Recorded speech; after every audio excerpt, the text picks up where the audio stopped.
Gagawa tayo ng isang and portal frame na may kasamang red wool and stone. At ito. So let's gawin na natin. Go. Una, maglagay tayo ng 3 red wool.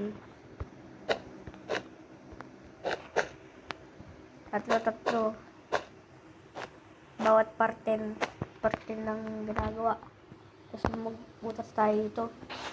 O, diba? Tapos, maglagay tayo ng stone sa gilid ng mga red wool. Tanggalin natin to. Yan. Pati rin to.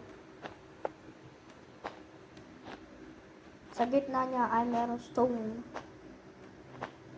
So, pagkatapos mong tanggalin, maglagay ka na dito. Tigka-3 and portal. Yan. So, tanggalin mo to. Yan. Tapos, maglagay tayo ng 3 mata ng dragon. Ay, of ender daw eh. So, let's go.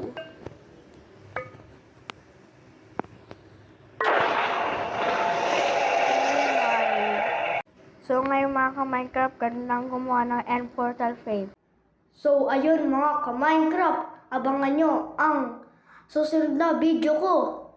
At papasok tayo sa isang end portal frame.